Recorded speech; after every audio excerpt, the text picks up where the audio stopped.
Salut, j'espère que tu vas bien, que ta semaine s'est bien passée. Aujourd'hui, nous aimerons partager avec toi une étude biblique. Avant de donner le titre, j'aimerais donner quelques indications. Je suis persuadé que tu as déjà écouté à la télé ou sur les réseaux ou même en route quand tu marches, des gens qui vont dire viens à Jésus et tu auras la santé, viens à Jésus et il te donnera la paix, viens à Jésus et il te donnera la richesse, il te rendra prospère. Parce que ce sont des mots que nous entendons généralement sur les réseaux sociaux, des mots que des pasteurs, entre guillemets, hommes de Dieu, prononcent pour avoir des foules qui leur suivront. C'est pourquoi le titre de notre étude d'aujourd'hui est intitulé L'évangile de la prospérité. Il sera question pour nous dans cette étude biblique de comprendre et de se poser la question afin de savoir qu'est-ce que c'est exactement l'évangile de la prospérité. Quel est son but? Donc en premier point, nous allons définir c'est quoi l'évangile de la prospérité. Ensuite, nous parlerons de son historique, de ses dérives doctrinales et des mensonges doctrinaux dans lesquels elle baigne. Et enfin, nous parlons de la conclusion, sans oublier le fait que nous allons recadrer et présenter en quelques minutes c'est quoi l'évangile de Christ, un peu une différence entre l'évangile de Christ et l'évangile de la prospérité. Donc pour cette étude, je te prie de rester jusqu'à la fin et si tu as des questions, n'hésite pas à nous les poser. Nous serons ravis de répondre à des questions et si tu veux un échange plus long, tu peux toujours entrer en contact avec nous et on pourra te donner un numéro de téléphone par lequel nous pourrons discuter longtemps. Nous allons commencer par la définition. Qu'est-ce que l'évangile de la prospérité? L'évangile de la prospérité est encore appelé théologie de la prospérité. Et c'est une croyance religieuse, entre guillemets chrétienne, qui prétend que la Bible enseigne que l'aisance financière des chrétiens est le signe d'une santé spirituelle et que la pauvreté est une malédiction ou une punition de Dieu. C'est pourquoi vous verrez des personnes qui, plus ils sont pauvres, plus ils ont l'impression qu'ils ont été maudits, plus ils ont l'impression qu'ils ont été attachés au village, attachés à tel endroit. Bref, on cherche toujours un bouc émissaire sur qui on va lancer notre frustration, notre gêne et notre pauvreté. Donc juste à lire cette définition, ça nous fait comprendre déjà qu'est-ce que vraiment l'évangile de la prospérité. Écoutons cette dame qui nous parle de la prospérité, de ce que c'est. Ensuite, nous allons, par les Écritures, questionner ce qu'elle dit.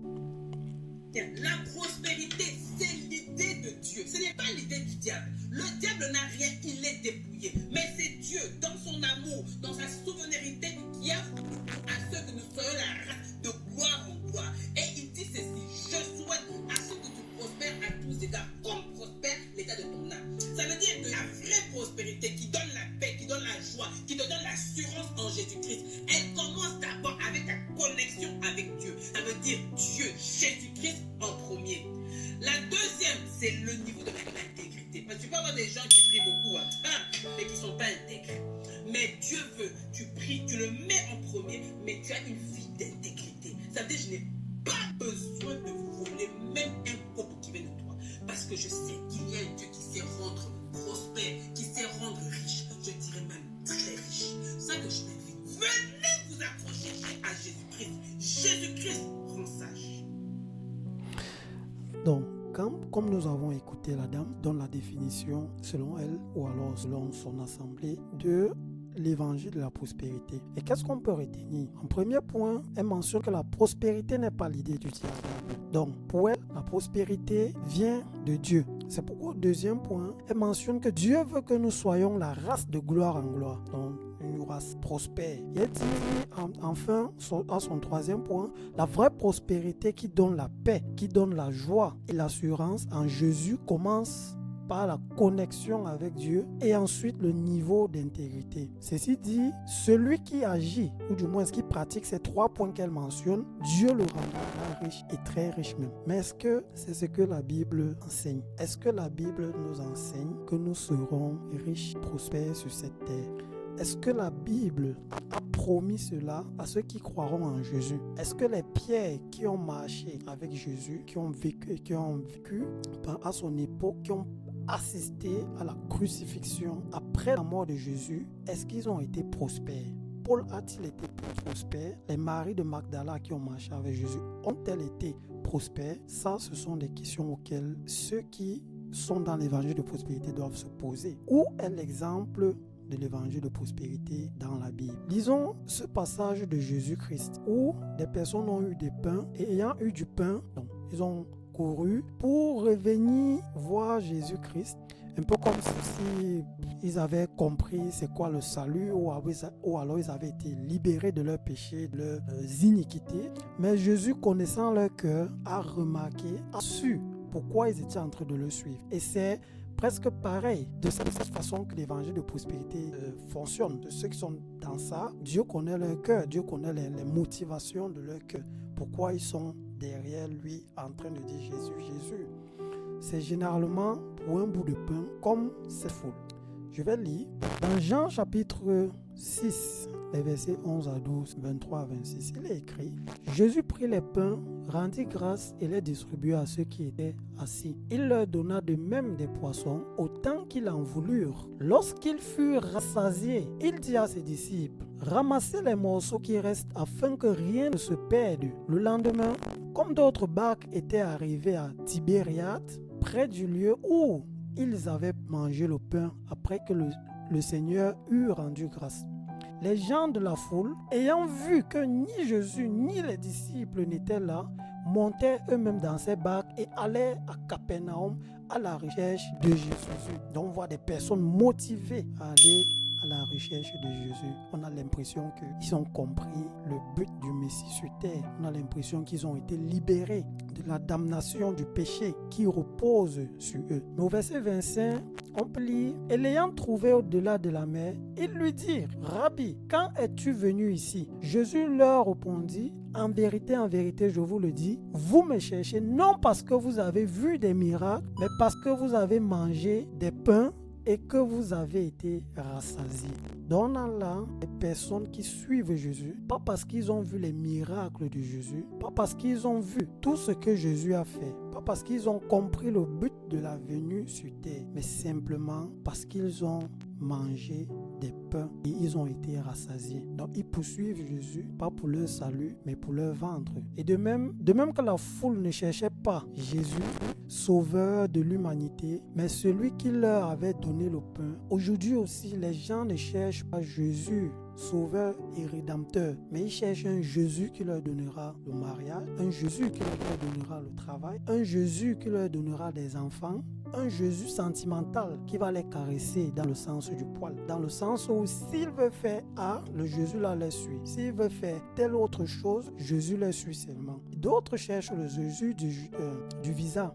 Beaucoup cherchent Jésus pour avoir le visa et voyager dans un pays où ils seront plus à l'aise. Donc, beaucoup n'ont pas compris le but de Jésus sur terre. Donc Jésus est maintenant là comme un intermédiaire, celui par qui ils peuvent passer pour atteindre leurs objectifs personnels. Mais dans 1 Corinthiens chapitre 15, verset 1 à 4, c'est Paul qui écrit aux Corinthes, où il leur reprécise l'évangile. Je fais une pause, une parenthèse pour aussi m'exprimer à ce sujet. Si toi, tu dis suivre Christ et que tu n'as pas reçu l'évangile, donc pour la poser comme un sage architecte, c'est que tu es toujours dans tes péchés. Si tu cherches un Christ qui va te donner le passeport, qui va te permettre de vivre dans l'adultère, c'est que tu n'as pas reçu Christ tel que les apôtres ont enseigné. Dans Corinthiens 15, verset 1 à 4, il est écrit: Je vous rappelle, frères, l'évangile que je vous ai annoncé, que vous avez reçu, dans lequel vous avez persévéré et par lequel vous êtes sauvés, si vous le retenez tel que je vous l'ai annoncé. Autrement, vous aurez cru en vain. Donc, si quelqu'un n'a pas l'évangile de Christ, il n'a pas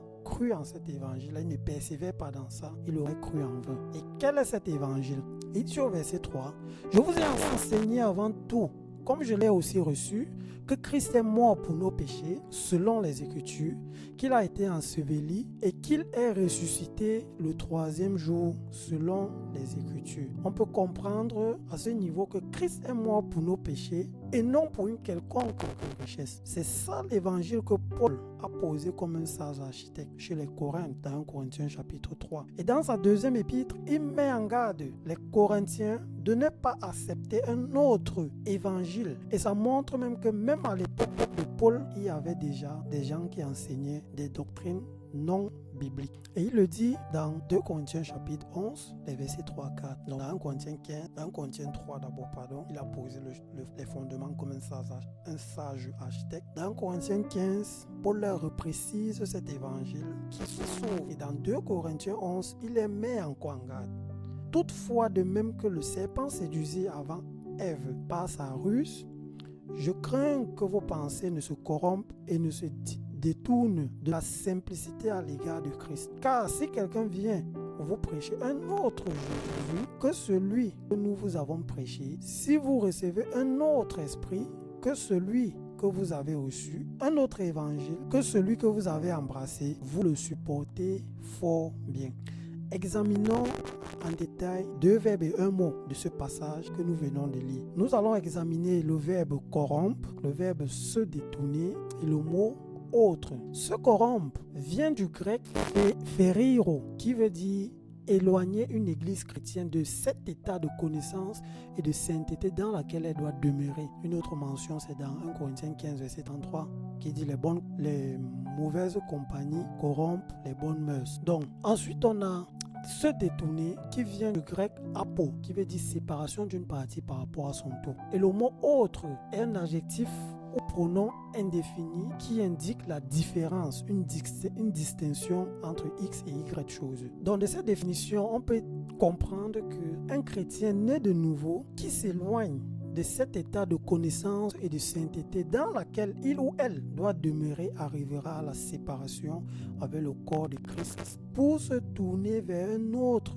évangile différent ou distinct de ce que la Bible enseigne. En conclusion, Paul parle ici de la simplicité que les chrétiens doivent avoir à l'égard de Christ, c'est-à-dire avoir une foi simple, cette confiance en Jésus-Christ comme l'unique maître, l'unique sauveur et avoir un cœur non partagé. C'est ça la sauvegarde du Christ. Ne pas aller au-delà ou en deçà de ce que la Bible enseigne. Car l'amour des nouveautés, de ce qui est extraordinaire, de ce qui flatte une sagesse charnelle, est toujours avant-coureur de la ruine. Posons-nous maintenant la question de savoir d'où vient l'évangile de prospérité. D'où vient cet évangile contraire, distinct, cet autre évangile différent de ce que la Bible enseigne. La théologie de la prospérité s'est répandue dans les années 1970 et 1980 aux États-Unis, principalement par 2 téléévangélistes pentecôtistes et charismatiques. Les principaux défenseurs de cette doctrine sont des pasteurs américains tels que Kenneth Hagin, qu'on peut voir là à gauche, et avec Michael Horton. Certaines de ces figures, comme Paul White, Kenneth Copeland ou Eddie Macedo, ont soutenu des leaders politiques comme Donald Trump ou Jair Bolsonaro.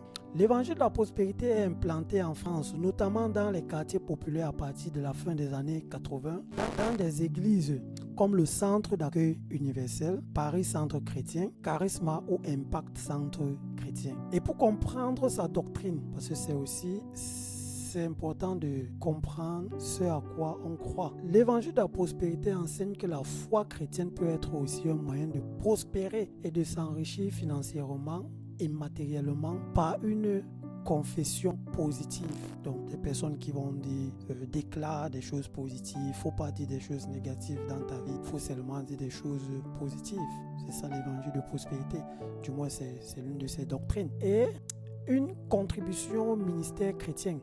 La prospérité enseignée va au-delà de la réussite financière et inclut aussi la santé, la guérison, les miracles. Et d'après le Conseil national des évangélistes de France, la libération d'influences démoniaques est aussi un aspect de la doctrine. La parabole des talents qui enseigne la nécessité de faire fructifier les dons de Dieu est utilisée en appui de cette théologie. Ce courant évangélique s'inspire, selon Stéphane Lavignotte, pasteur protestant à la mission populaire de la théologie rétributive de l'Ancien Testament, Donc, c'est une théologie qui fonctionne à tous les coups. Vous donnez votre vie à Jésus, vous donnez votre argent. Si ça marche, tant mieux. Si ça ne marche pas, c'est peut-être que vous devriez examiner votre morale. Leur message, plus vous s'aimez, plus vous récoltez, se fonde sur la loi divine du retour au centuple. Donnez 10 euros, Dieu vous en rendra 1000. Et dans certaines églises évangéliques, le sujet de la prospérité lié à la dîme. Bon, sur le sujet de la dîme, nous vous recommandons de... Vous pouvez voir les vidéos que nous avons fait dessus en cliquant sur le lien qui s'affiche. Donc, lié à la dîme obligatoire et aux offrandes, occupe une grande partie de chaque culte. Des promesses de guérison divine et de prospérité sont garanties. En échange de certains montants de dons, certains pasteurs menacent de malédiction, d'attaque du diable et de pauvreté ceux qui ne donnent pas la dîme. Les collectes d'offrandes sont multipliées ou séparées dans divers paniers ou enveloppes afin de stimuler les contributions des fidèles. Donc, vous voyez ce que cache la doctrine de l'évangile de prospérité. Est-ce que cette doctrine vient de Dieu? Est-ce que Dieu a recommandé à un endroit de stimuler les gens pour qu'ils viennent lui donner l'argent? Est-ce que Paul et Pierre ont donné 10 euros, je ne sais à qui, et Dieu a multiplié ça afin que ça devienne 1000 euros?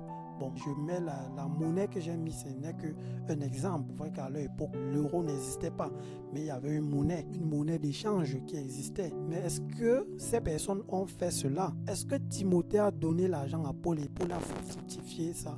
Ou du moins, Dieu a fructifié ça et c'est devenu une somme multipliée par 10. Est-ce que c'est biblique ce que cette doctrine enseigne? Des personnes souffrent. Quand vous regardez, même sur les réseaux, des personnes souffrent. Et après avoir souffert, l'argent, ils partent donner au pasteur. Et lorsque leur projet ne fonctionne pas, le problème, ce n'est jamais du côté du pasteur. Le problème est du côté de celui qui a donné. Il n'a pas la foi, ou alors, comme nous avons lu, c'est son moral. Il a un problème moral qu'il doit gérer. Écoutons cette vidéo où un monsieur dit comment il a fait pour prospérer, comment il a fait pour pouvoir sortir de la pauvreté. Écoutons.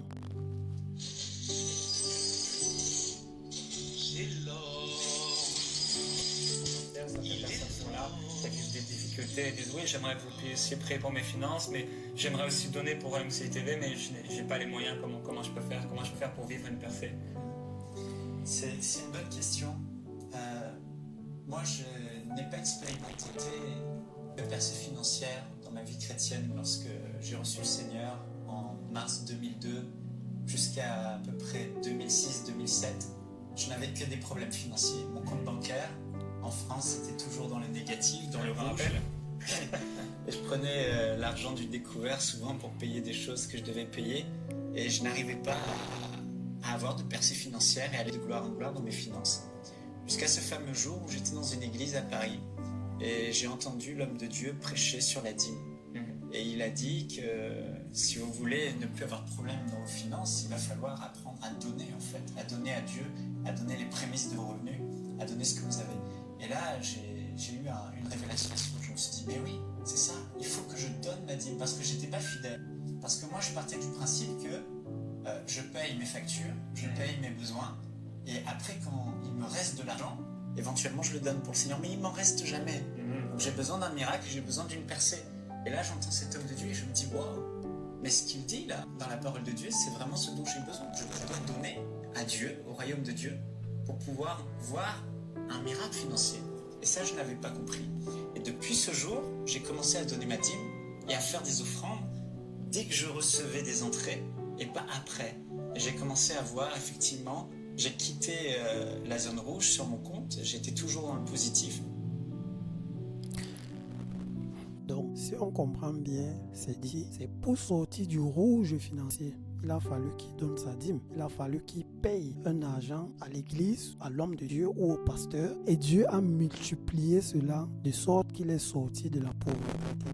Et lorsqu'on entend un monsieur parler comme ça, là, ça donne l'impression d'être facile. Mais pourquoi ça fonctionne toujours chez certaines personnes et chez d'autres, ça ne fonctionne pas? Pourquoi ça fonctionne chez les pasteurs? Ça fonctionne chez les hommes de Dieu, les prophètes. Quand eux, ils sèment, ils parviennent à récolter au centuple, mais les fidèles n'ont que des miettes. Est-ce que les fidèles ont moins la foi que les pasteurs? Vous voyez à quel point l'évangile de prospérité est dangereux. Et d'après ce qu'il dit, ce n'est pas venu de la Bible le fait pour lui de donner l'argent, mais c'est venu d'une révélation. Or, la Bible nous enseigne dans 1 Jean 4, verset 1, de ne pas ajouter foi à tout esprit, mais d'éprouver les esprits pour savoir s'ils sont de Dieu. Car plusieurs faux prophètes sont venus dans le monde. C'est pas parce que j'ai une pensée qui me vient en tête qu'automatiquement elle vient de Dieu. Je dois examiner avec les Écritures pour voir si ça vient de Dieu ou pas. Et ce qui vient de Dieu, la Bible va confirmer. Ce qui ne vient pas de Dieu, la Bible va rejeter. Il n'est écrit nulle part dans la Bible que celui qui donne 10 000, il obtiendra, je ne sais pas, 100 000 euros. Ou celui qui donne 2 000 francs, il obtiendra 200 000 francs après. Ça n'existe pas. Et même quand on prend le sujet de la dîme, ce n'est qu'une parenthèse.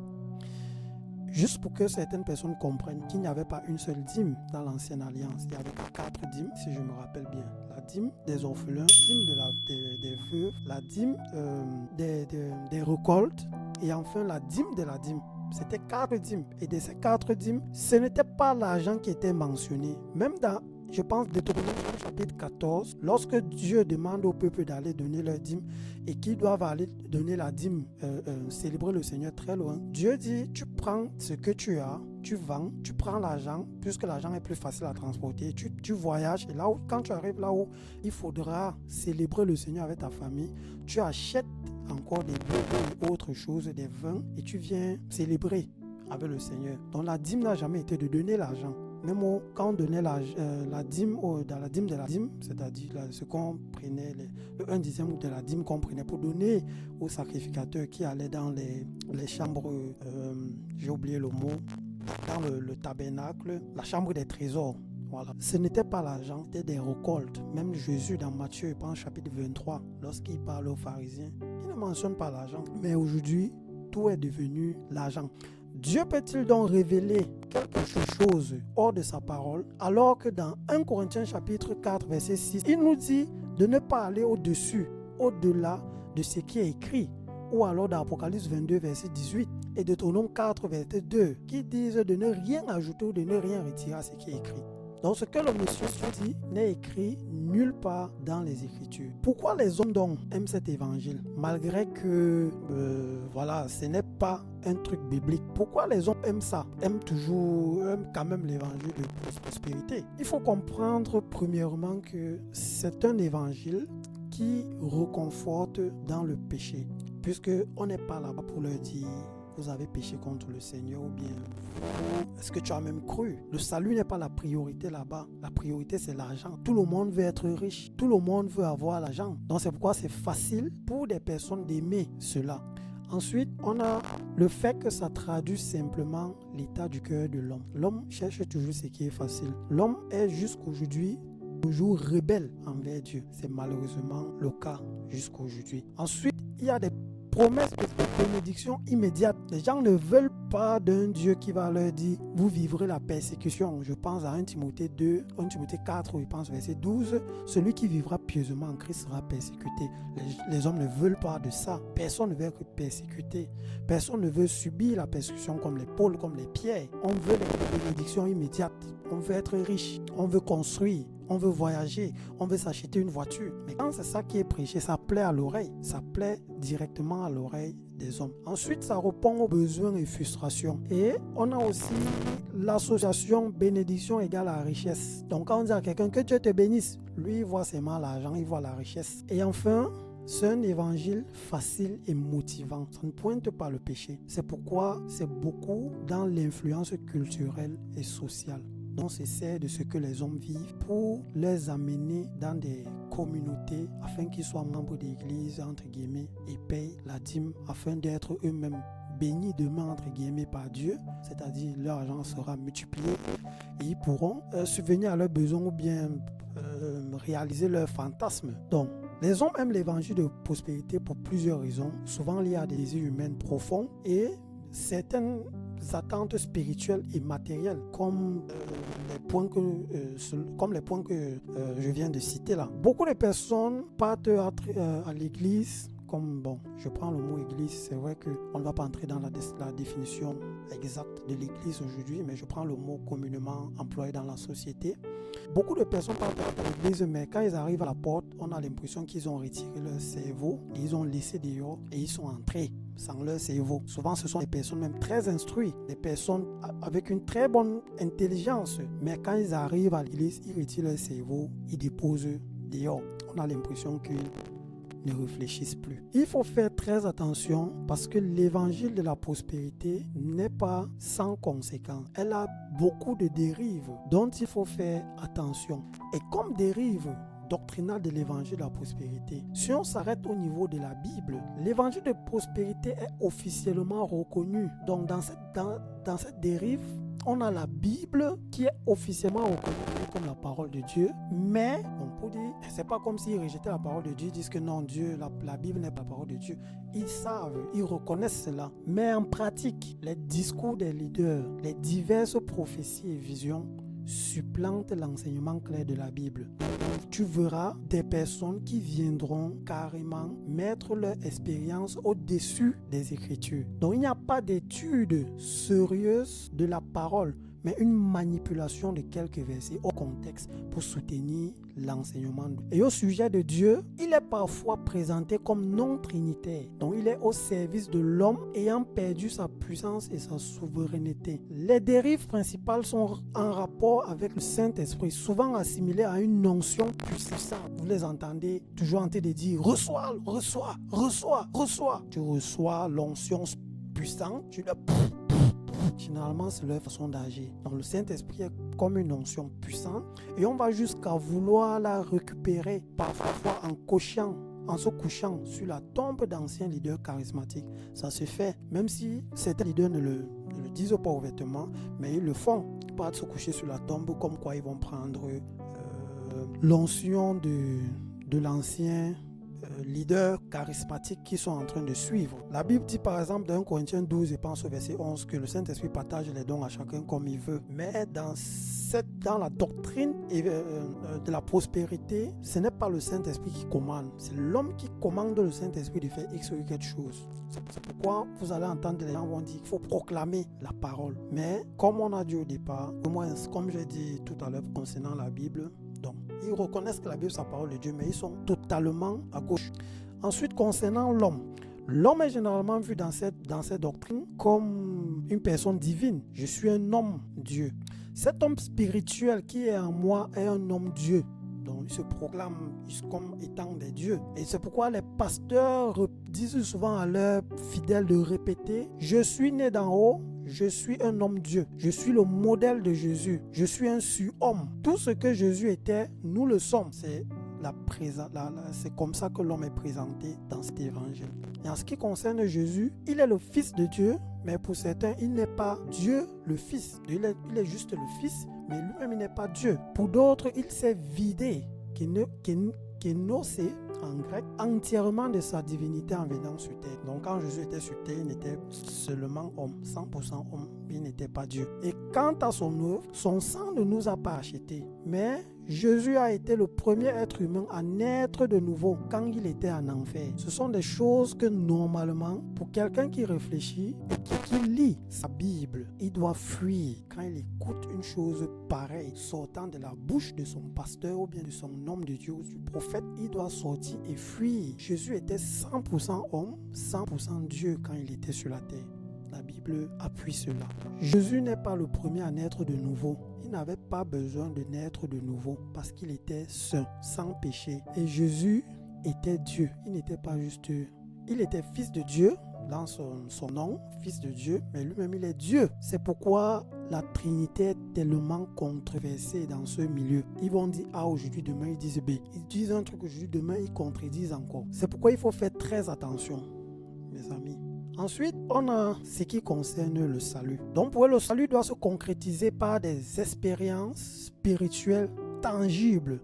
Donc, pour beaucoup, la première est le parler en langue, qui est la porte d'entrée obligatoire pour accéder aux manifestations spirituelles. Donc, pour beaucoup, celui qui ne parle pas en langue, il n'a pas reçu le Saint-Esprit, qui sera comme une preuve tangible qu'on est né de nouveau. Ça veut dire celui qui s'attache à cet évangile que la prospérité enseigne demeure dans ses péchés et est toujours perdu. Et malgré cela, le salut n'est jamais définitif. Il peut toujours se perdre. Lorsque tu ne fais pas comme le pasteur dit, tu es bien parti pour te perdre, bien parti pour être rejeté, bien parti pour être excommunié de l'assemblée. Et les effets de cet évangile sont: le succès est disponible ici et maintenant. Quand vous voyez souvent les affiches qu'ils ont, les affiches de leurs églises ou bien de leur dénomination, c'est toujours des choses ponctuelles. C'est maintenant qu'il faut venir, c'est maintenant que Jésus sauve. On est toujours à la vite fait. Et si vous n'avez pas le succès, c'est votre faute et non celle de Dieu. Donc chaque personne qui est dans cet évangile détermine son succès. Si j'ai le succès, gloire à Dieu. Si je n'ai pas le succès, c'est à cause de moi. Une question encore, c'est où est-ce que c'est enseigné par Paul, par les apôtres qui sont le fondement de l'Église selon Éphésiens chapitre 2. C'est écrit où dans la Bible ce genre de comportement? Donc, et faites enfin, concernant les effets, faites le choix car Dieu a placé la balle dans votre camp. C'est vous qui donnez le mouvement. Donc là, ce sont des choses qui ne sont pas bibliques, qui n'ont rien à voir avec la Bible. Des choses pour lesquelles Paul pouvait dire aux Corinthiens: prenez garde que personne ne vous séduise. Des choses que Paul leur prévient, les avertissait que si quelqu'un vous apporte un autre évangile que celui que vous avez reçu, comme dans 1 Corinthiens chapitre 15, 1 à 4, vous le supportez fort bien.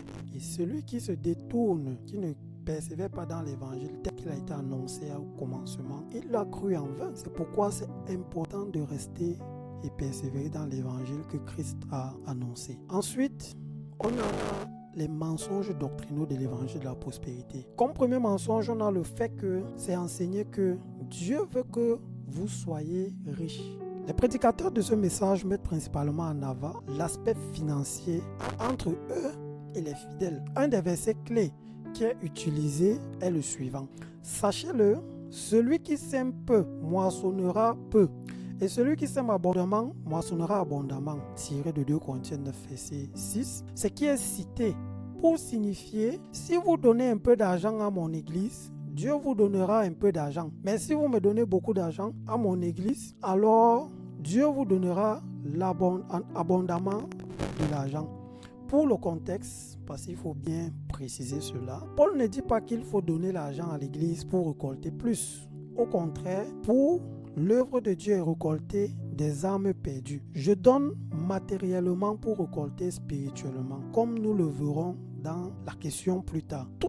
Toute autre attente est agir en vue d'un investissement égoïste. Donc normalement, l'aide, ou du moins ce que Paul demandait de donner, ce n'était pas qu'en retour, ceux qui avaient donné devaient devenir riches, mais c'était pour aider d'autres églises qui étaient dans le besoin.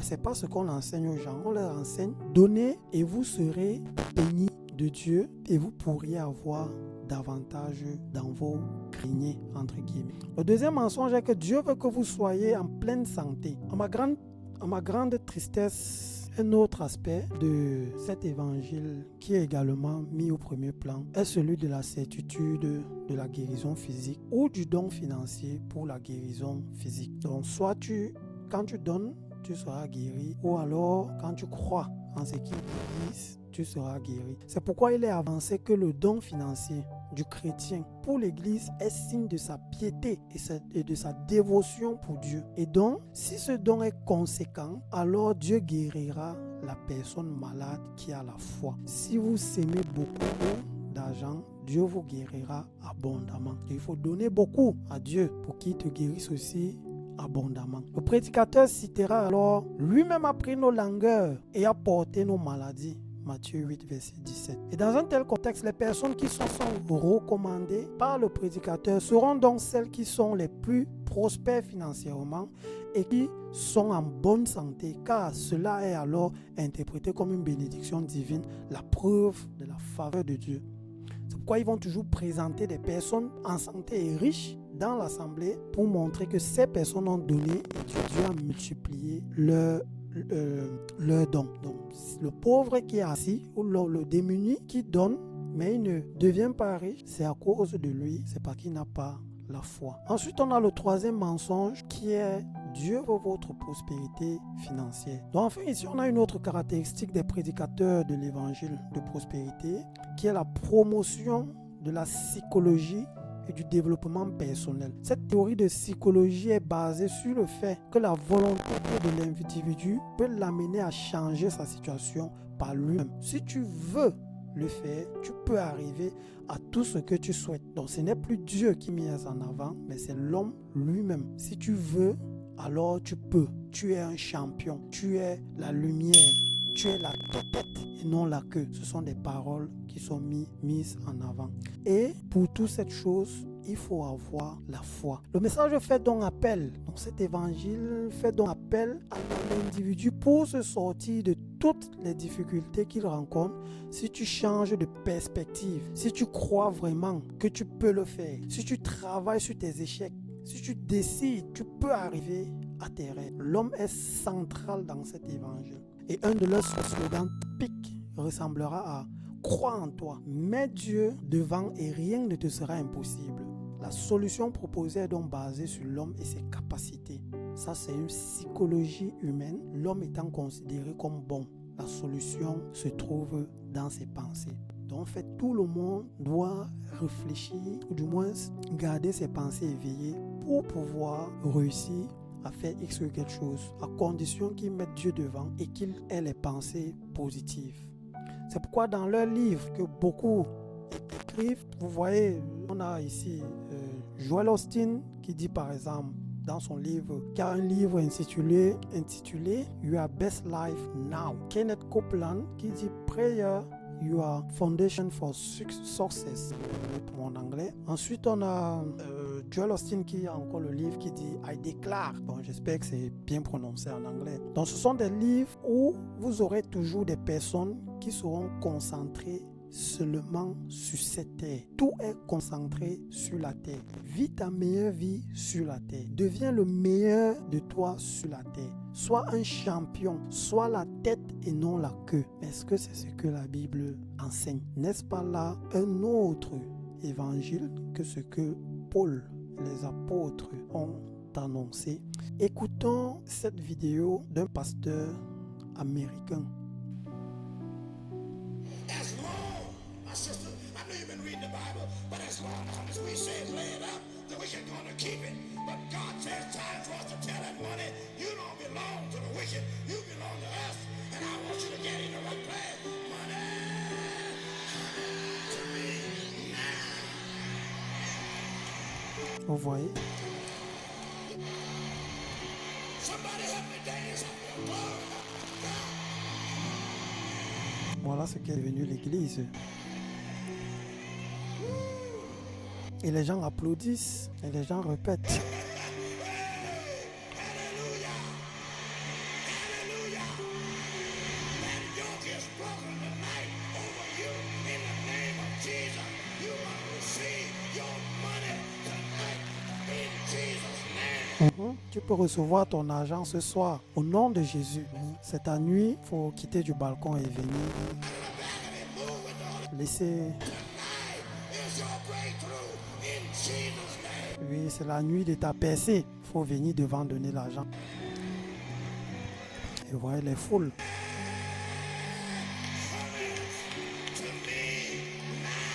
Oui. Regardez les foules qui accourent devant lui.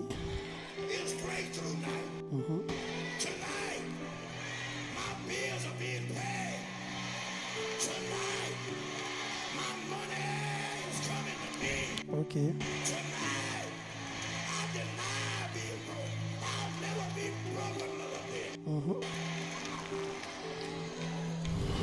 bizarrement, beaucoup rentreront ce soir étant toujours fauchés. Beaucoup rentreront et n'auront même pas de quoi manger. Mais le pasteur, lui, il aura toujours de quoi manger.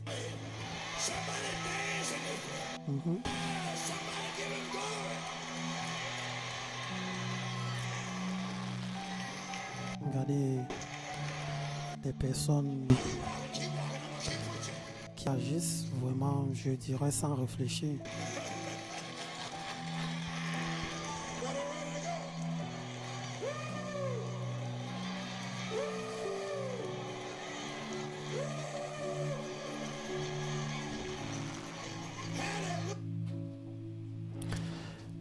Donc, vous avez vu vous-même. J'aimerais poser la question, est-ce normal ce que ce monsieur fait? Ou il dit de se laisser diriger par le Saint-Esprit et l'action que le Saint-Esprit doit poser, c'est de venir donner l'argent devant. Ou il apprend à ses fidèles comment appeler l'argent. Et ils sont là, tous ensemble, ils crient, ils répètent ce qu'il dit. Malheureusement, parmi eux, il y en a beaucoup qui sont des personnes intellectuelles. Comme l'image de tout à l'heure montrait, c'est comme s'ils ont retiré leur cerveau avant d'entrer dans les salles. Réfléchissez très bien si ce que vous faites dans votre assemblée là, dans votre communauté, c'est scripturel. Sinon, vous aurez cru en vain. Vous n'aurez pas reçu Christ dans vos vies. Pour continuer, parce que ce que Paul donne comme instruction à Timothée lorsqu'il envoie gérer l'église d'Éphèse. Dans 2 Timothée 4, versets 2 à 4, Paul dit: proclame la parole, insiste, que l'occasion soit favorable ou non, convainc, réprimande, encourage par ton enseignement avec une patience inlassable, car le temps viendra où les hommes ne voudront plus rien savoir de l'enseignement saint. Au gré de leur propre désir, ils se choisiront une foule de maîtres à qui ils demanderont de leur caresser agréablement les oreilles. Ils détourneront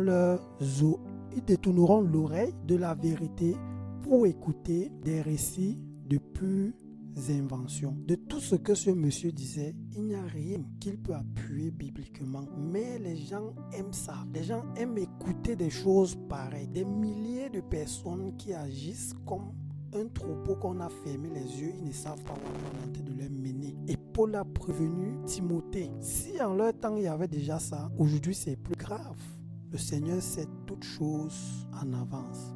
Mais malheureusement, ceux qui donnent leur argent, ils n'ont jamais, je dis bien jamais, de garantie. On a cette image où le pasteur dit: donnez, Dieu vous le rendra au centuple. Le pauvre et fidèle pose aussi la question de savoir, est-ce qu'il est possible donc de souscrire à une garantie, satisfait ou remboursé? Ça n'existe pas. Il n'y a pas de garantie quand tu donnes l'argent. Donc écoutons ce que ce pasteur dit.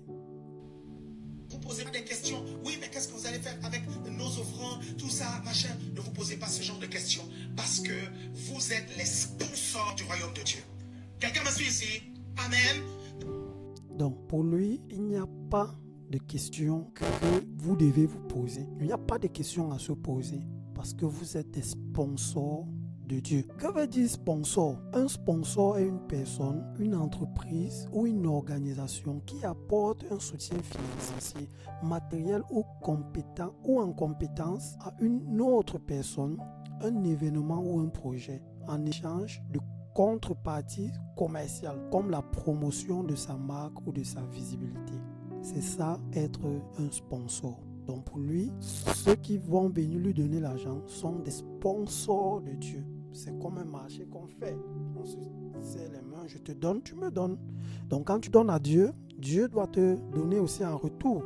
Je tiens aussi à préciser que les personnes, les pasteurs ou bien les hommes de Dieu que nous présentons ici, ce n'est pas pour parler d'eux, mais c'est de parler de leur doctrine. C'est ce qui nous intéresse. La personne en elle-même ne nous intéresse pas. Ce monsieur a écrit un livre et son livre est intitulé Récupérer l'argent que le diable a volé. Il s'appelle Alain Patsengue. Je précise encore que ce qui nous intéresse, ce n'est pas la personne, mais ce sont ses dits. Nous ne sommes pas là pour parler des personnes, mais pour parler de ce qu'ils ont dit. Est-ce que c'est conforme aux Écritures? Le reste, ça ne nous regarde pas. Donc cet apôtre écrit le livre pour enseigner aux gens de comment récupérer l'argent que le diable a volé. Devons-nous donc dire que Paul, Pierre, Jean, Jacques, toutes ces personnes sur qui l'église a été fondée n'ont pas pu récupérer l'argent que le diable leur a volé parce qu'aucun d'eux n'est mort riche. Ils n'ont pas pu récupérer l'argent que le diable les avait volé. Mais cet apôtre nous sort la solution miracle pour dire comment on peut récupérer cet argent. Et si vous lisez bien, il dit récupérer l'argent que le diable a volé. Dans cet ouvrage, je m'apprête à vous donner la connaissance nécessaire pour débloquer radicalement vos finances par la foi. Comment vous pouvez libérer les finances qui vous reviennent de droit? Vous n'avez pas été envoyé par Dieu seulement pour libérer les brebis retenues captives par le diable, mais aussi pour libérer l'argent gardé dans les prisons sataniques. L'argent détenu par les activités illicites de ce monde, telles que la prostitution, la vente de drogue et tout ce qui ne glorifie pas Dieu. Saisissez-vous ceci. Cela vous demandera d'abord de comprendre votre mandat et quelle est l'autorité qui est conférée. L'autorité qui vous est conférée pour agir dans le monde spirituel sur les finances. Donc il y a une autorité qui est conférée aux chrétiens d'aller récupérer l'argent qui est utilisé de manière illicite dans la prostitution, dans la drogue et tout ce qui ne glorifie pas Dieu. Ça, c'est terrible. Il n'y a aucun verset qui soutient ce qu'il a dit. Et il continue en disant ceci. Pour être riche. Les offrandes de 1000 euros en fait. Yes. Les gens n'imaginent pas le cap dans lequel ça va les introduire. Yes. Beaucoup de gens n'imaginent pas encore. En fait, je crois que beaucoup de gens n'imaginent pas le mystère, la percée qu'il y a autour d'une offrande de 1000 euros. Donc, celui qui donne beaucoup, il expérimentera des mystères. Ça l'amènera dans des caps. Il va gravir des caps, faire des choses merveilleuses avec Dieu. Écoutons encore cette autre vidéo. Il n'était pas pauvre. Il n'était pas pauvre tout simplement parce que tu ne peux pas te balader avec 12 disciples. Vous comprenez? 12 disciples sans compter les femmes qui servaient autour. Si tu n'as pas une caisse sur les pour t'occuper de ces disciples-là et pour t'occuper des familles de ces disciples. Donc non, s'il vous plaît, mon Jésus n'était pas pauvre. Est-ce que quelqu'un me suit ici? Maintenant, lorsqu'on parle du fait qu'il s'est fait pauvre, ok, c'est par rapport à ce qu'il était avant de descendre sur la terre. Il était omniscient, il était omnipotent, il était omniprésent. Bien sûr que lorsque vous comparez ces attributs de la divinité avec le fait qu'il s'est fait homme, bien sûr que vous considérez cela comme un écart de richesse. Donc, vous avez vous-même écouté une autre vidéo. Écoutons. L'argent, c'est votre vie. Donc, si vous voulez donner votre vie à Dieu, il faut aussi donner votre argent. J'ai l'habitude de dire que votre argent, c'est votre vie. Yes. Votre argent, c'est votre vie. Pourquoi? Parce que votre argent, c'est le fruit de votre travail. Yes. Votre travail engendre de la sueur. Et si Jésus a Gethsemane, la sueur de Jésus s'est transformée en sang. Donc, nous voyons, nous savons que le sang, c'est la vie. Donc, ça veut dire que votre argent, c'est votre vie. Donc, si vous voulez donner votre vie à Dieu, il faut aussi donner votre argent.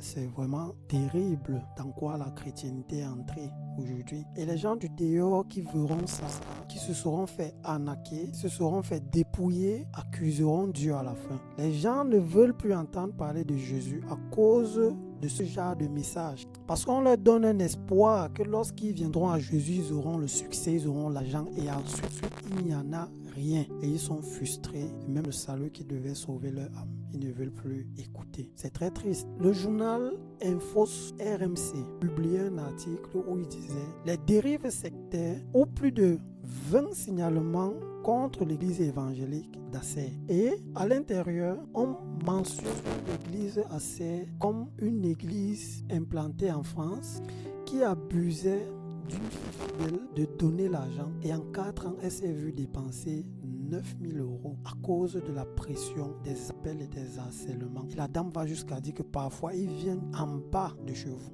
Mais ce n'est jamais suffisant, donc on donne toujours plus, selon les explications de cette femme.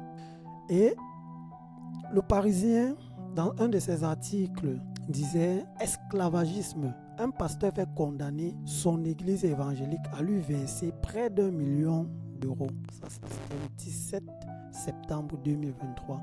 Et c'est pas surprenant puisque il faut en même temps faire des choses qui leur fera rester au devant de la scène. Ces pasteurs ne manquent pas de faire des résurrections extraordinaires, à ressusciter des personnes, une scène de théâtre montée. Les voilà qui sont adulés. Bizarrement et malheureusement aussi, chez nous en Afrique, c'est très grandissant ces phénomènes d'aduler les hommes entre guillemets de Dieu qui sont là assis, des personnes à genoux, à leurs pieds, et eux ça ne leur dit rien. Et en majorité, ce sont des femmes. Le journal Forbes a énuméré la liste des pasteurs les plus riches du monde. On va juste prendre quelques. On a là Mathieu Ashimolowo qui a une fortune selon Forbes de 10 millions de dollars. donc soit 8 millions d'euros. En France CFA, c'est beaucoup plus. Et son message est centré sur la santé et l'argent. On a le pasteur T.D. Jakes qui a une fortune de 18 millions de dollars, aussi avec un message centré sur la prospérité. Ici, on est à la 13e position, on a Creflo Dollar, bon, on n'a pas tout énuméré, ça devait être très long, qui a une fortune de 27 millions de dollars. Et c'est un adepte de l'évangile de la prospérité. Et il a accumulé une fortune aussi énorme avec cet évangile-là. À la 9e position, on a Chris Oyakhilome qui a 50 millions de dollars.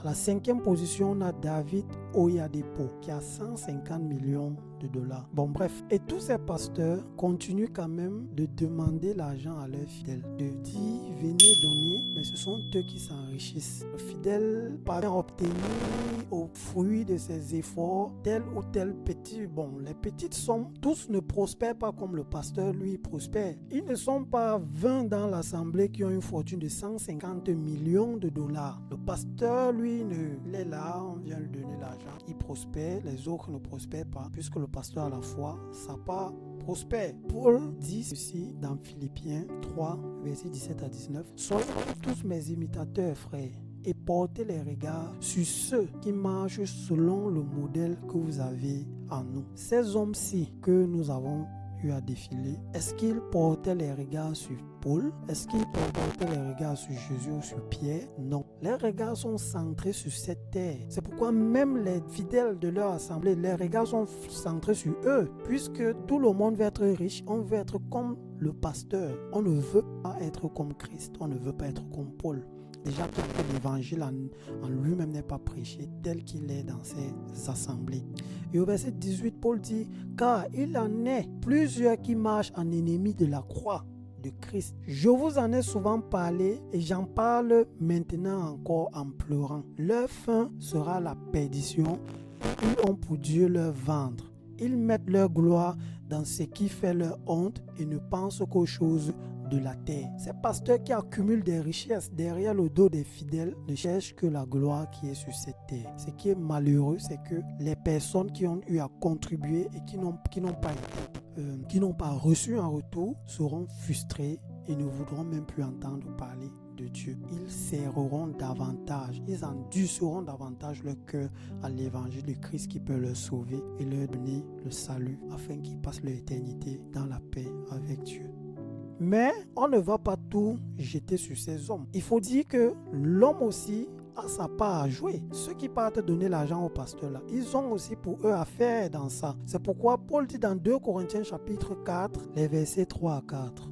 Si notre évangile est encore voilé, il est voilé pour ceux qui périssent. Donc ceux qui sont toujours dans les ténèbres et qui plongent dans l'évangile de prospérité, c'est leur faute puisqu'ils veulent garder les yeux voilés et ils périront. Non seulement ils n'auront pas les richesses sur cette terre, même si certains pourront avoir.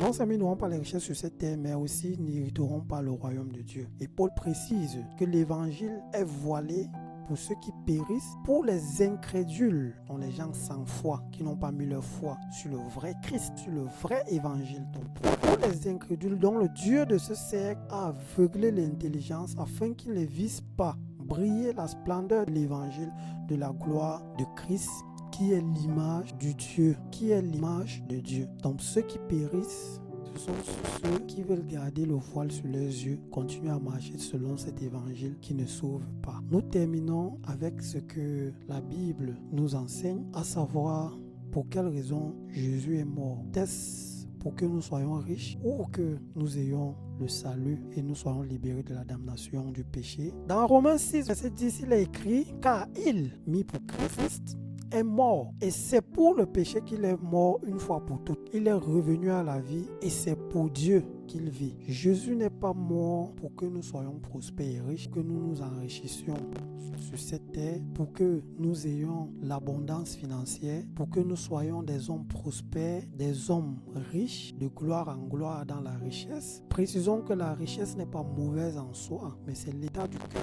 C'est pas pour ces choses que Christ est mort. Christ est mort une fois pour toutes et c'est pour le péché qu'il est mort. Donc le mot une fois pour toutes est un apax en grec. Ça veut dire que l'acte qui s'est produit ne sait que faire une fois.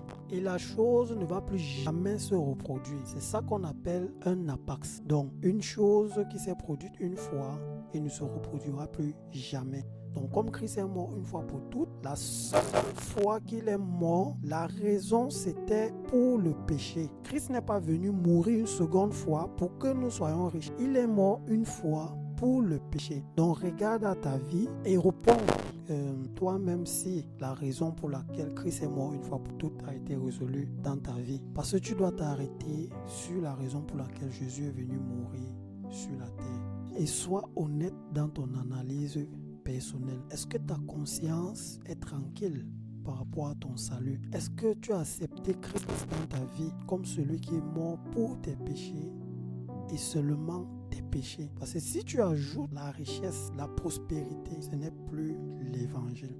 Dans Jean chapitre 3, le verset 16, la Bible dit que Dieu a tant aimé le monde qu'il a donné son Fils unique afin que quiconque croit en lui ne périsse point, mais qu'il ait la vie éternelle. La Bible n'a pas dit que Jésus est mort à la croix, que Dieu a donné son Fils afin que nous devenons prospères, afin que nous devenons riches. Ce n'est pas écrit ainsi. Mais c'est qu'on ait la vie éternelle. Et la vie éternelle, elle commence sur cette terre, mais la vie éternelle, sera au paradis avec Dieu. Ce n'est pas sur cette terre. Comment obtenir cela? Donc, je précise encore, Dieu a tant aimé le monde, qui, dans ce contexte, veut dire tous les hommes de la terre, de tous les temps. Dieu les a tant aimés. Toi aussi partie de ceux que Dieu a tant aimés. Tu fais partie de ceux que Dieu a aimés et a envoyé son Fils mourir pour libérer du péché. Donc, on a ensuite le verbe croire qui est conjugué au présent et c'est à la voix active. Ça veut dire que le sujet doit accomplir l'action exprimée par le verbe. Un homme pécheur doit poser l'action de croire. Donc toi, tu dois poser l'action de croire en l'œuvre salvatrice de Jésus-Christ à la croix pour le salut, pour la rédemption, pour que tu sois libéré de tes péchés et non pour que tu sois prospère. C'est ça l'évangile que Paul a posé comme sage architecte. C'est ça l'évangile que Paul précise. Jésus-Christ mort selon les Écritures, ressuscité selon les Écritures et qui est actuellement avec le Père dans les cieux. Donc concernant Christ, tu dois avoir une conviction ou une croyance forte que Jésus est le Messie à travers qui tu peux obtenir le salut éternel dans le royaume. Et tu n'as pas besoin de donner un argent. Tu n'as pas besoin de donner un don pour pouvoir recevoir le salut que Dieu offre. Parce qu'Éphésiens 2, versets 8 à 9 dit: c'est par la grâce que vous êtes sauvés, par le moyen de la foi. Et cela ne vient pas de vous, c'est le don de Dieu. Ce n'est point par les œuvres afin que personne ne se glorifie. C'est par la grâce que tu peux être sauvé. C'est par la grâce que tu peux être éloigné de cet évangile de prospérité qui n'a rien à voir avec la Bible. Mets ta foi en Jésus comme ton Seigneur et Sauveur et accepte Jésus dans ton cœur. Reconnais que tu es pécheur, repens-toi et Dieu te régénérera. Tu seras une nouvelle personne. Tu naîtras d'eau, comme Jean chapitre 3, 1 à 5 dit. Ensuite, tu pourras être libre de tes péchés. Que tu sois ensuite pauvre ou riche, ça ne change en rien ton salut. Le salut n'est pas là pour nous rendre riches, mais le salut est là pour nous garantir l'éternité avec Dieu. Donc, nous sommes arrivés à la fin de notre partage.